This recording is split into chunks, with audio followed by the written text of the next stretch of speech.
عرفت اللائحة النهائية المستدعاة لمواجهة النيجر وتنزانيا عن تصفية كأس العالم استدعاء 4 أسماء جديدة للقائمة، ويتعلق الأمر بعمر هلالي لاعب اسبانيول، بلا نادير لاعب اولمبيك مارسيليا، إلى جانب لاعب كلوب بروجة البلجيكي شمس الدين طالبي، وكذا حمزة إيغامان مهاجم رانجرز الاسكتلندي. وتفاعل بعض اللاعبين مع الدعوة، حيث قام اللاعب حمزة إيغامان بنشر صورة اللائحة مع رمز قلب وصورة تعبيرا عن شكره لله، في حين اللاعب شمس الدين طالبي قام بإعادة نشر اللائحة عبر صفحته الرسمية بالانستغرام. أما عمر هلالي فقد تلقى الدعوة وهو في تداري فريق اسبانيول، حيث عبر بهذا الشكل: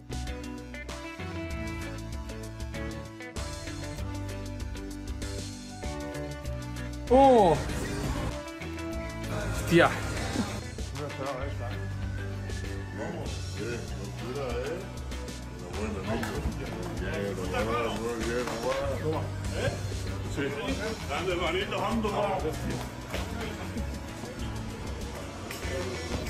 أبدى وليد الركراكي المدير الفني للمنتخب المغربي الفخر بمواجهة أستاذه السابق الزاكي الذي يدرب النيجر حاليا، ويستعد المغرب لمواجهتي النيجر وتنزانيا خلال الشهر الجاري في تصفية الإفريقية المؤهلة لكأس العالم 2026. وقال الركراكي في المؤتمر الصحفي: الزاكي بادو مدرب السابق في المنتخب المغربي وأحمل ذكريات رائعة معه. وأضاف منتهى الفخر بتواجد مدربين من المغرب وجها لوجه في مباراة واحدة بتصفية كأس العالم. وأضاف الزاكي: لا يحتاج شهادة تقدير مني، لقد كان لاعبا كبيرا وهو حاليا مدرب قدير يحظى بمكانة مثيرة ومميزة لدى الجماهير المغربية. وتم سنخوض مباراة بمشاعر استثنائية وسعادتي كبيرة بأن أكون طرفا أمام الزاكي بادو الذي دربني من قبل مع الأسود.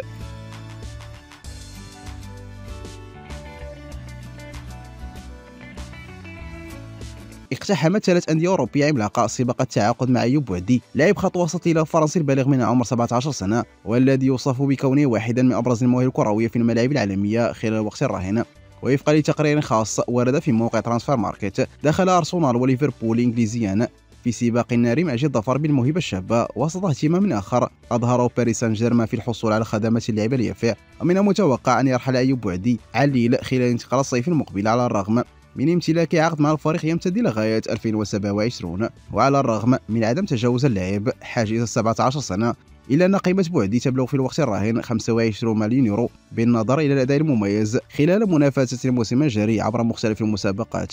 وخاض أيوب بوعدي مع ليل 32 مباراة في مختلف المنافسات، وهي أرقام تبدو مثالي لاعب واعد، الأمر الذي يثار اهتمام الأندية العملاقة يتقدمها ليفربول، أرسنال وباريس سان جيرمان. وبدا صراعا ناريا سيجمع بين المنتخبين المغربي والفرنسي خلال فترة مقبلة للظفر بخدمات بوعدي، وسط معلومات تتحدث عن اقتراب الأسود من تحقيق انتصار تميل في هذا الجانب، على غرار ما حدث مع إبراهيم دياز الذي فضل اللعب مع المغرب على حساب إسبانيا، رغم أن بوعدي يواصل حمل قميص منتخب الدياكا. وكانت أنباء مختلفة قد تحدثت عن قيام والد بوعدي بإبلاغ الركراكي برغبة نجلي في اللعب للمنتخب المغربي على حساب فرنسا.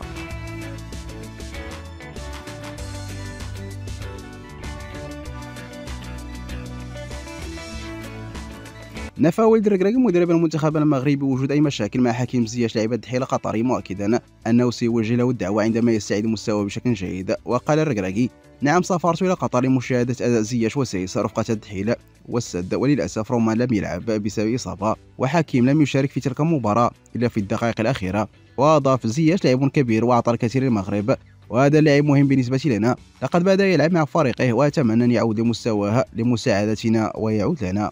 أما بخصوص اللاعب السنادي، قال المدرب: السنادي كان ضمن القائمة الأولية التي تضم 55 لاعبا، إنه لاعب جديد انضم مؤخرا إلى الليغا، أعتقد أن هذه المباراة الخامسة والسادسة له، سجل هدفا، هو لاعب جيد جدا للمستقبل. وأضاف: رسالتنا الأولى لها كانت لاستدعاء القائمة الأولية لنقول لها بأنه قريب، لكن لكي تنضم إلى هذا الفريق يجب أن تقدم أداء جيد وتسجل أهداف كما يفعلون جميعا، كما يفعل النصيري، سفيان الرحيمي والكعبي.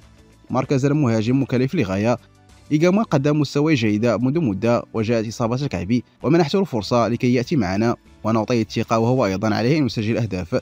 السنادي إذا سجل أهدافا في المستقبل إن شاء الله بطبيعة الحال سيخلق المنافسة. أما بخصوص نائل العيناوي فقد قال: اتصلت به في مارس منذ سنة لكي يأتي، كانت لديه رغبة لكي يثبت مكانته في فريقه وكان يريد الانتظار، وأنا تركت الباب مفتوحا أمامه وسيبقى دائما كذلك، ولكن الرسالة التي يرسلها دائما لعيناوي أو لغيره هي أن الباب مفتوح، لكن الخطوة لا تأتي دائما من المنتخب. نائل لديه الجودة والموهبة وهو أساسي رقة فريقه، لكن تنتظرون كأس إفريقيا على أرضنا، وإذا أردنا الفوز بها يلزمنا لاعبين 100% متأكدين بأنهم يريدون اللعب للمغرب. أما عن حديثه عن عيسى الديوب فقد قال: لم يسبق لي أن تحدثت معه، أو قال بأنه يريد اللعب مع المغرب. هناك مغاربة يحلمون بارتداء قميص الوطني، وبالتالي من يريد أن يأتي مرحبا، لكن بشأن ديوب لم يكن هناك تواصل بيننا، وأعتقد أنه لن يكون. وأضاف: صراحة لم يسبق لي أن تحدثت معه، وكما قلت يجب أن يكون هناك على الأقل مرسل ليكون هناك مستقبل، كما يجب أن تكون هناك رغبة في اللعب للمغرب.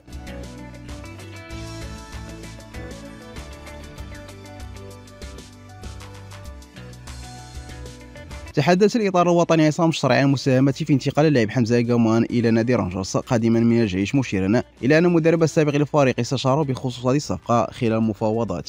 وأوضح الشرعي في تصريحات أن المدرب السابق تواصل معه قبل أن يتم النادي الاسكتلندي التعاقد مع قامان الصيف الماضي، حيث عبر عن دعمه الكامل لهذه الخطوة، مؤكدا أنه يعرف إمكانية اللاعب جيدا بعدما قام بضمه سابقا إلى المنتخب المغربي لأقل من 23 سنة. وأشار الشرعي إلى أن عمله مع النادي الاسكتلندي جاء بطلب من المدرب السابق، معتبرا أن هذا الأخير يعد واحدا من أفضل المدربين البلجيكيين بفضل إنجازات التي حققها في مسيرته، مضيفا أن انتمائهما معا لمدينة أنتويرب ساهم في وجود تفاهم مشترك بينهما. وأضاف الشرعي أن نادي رانجرز أصر على استمراره في الطاقم التقني للفريق رغم رحيل كليمان، وهو ما دفعه إلى نقل أسرته من الرباط إلى غلاسكو للاستقرار هناك. وبخصوص المدرب الحالي للفريق أوضح الشرعي أن فيرغسون يعتمد على أسلوب عمل جماعي، حيث يمنح أعضاء الطاقم التقني فرصة الإشراف على التدريب، ما يخلق أجواء من التفاهم والتعاون داخل المجموعة.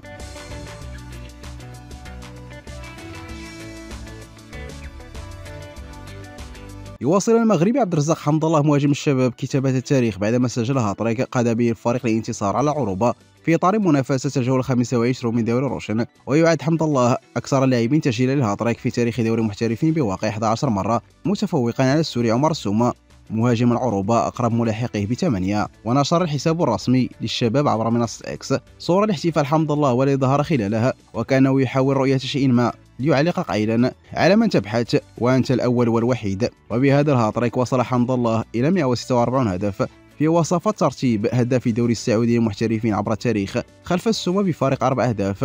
كذلك وصل المغربي إلى المركز الثاني في قائمة هداف دوري روشن هذا الموسم بواقع 17 هدف خلف الأسطورة رونالدو قائد النصر بفارق هدف واحد.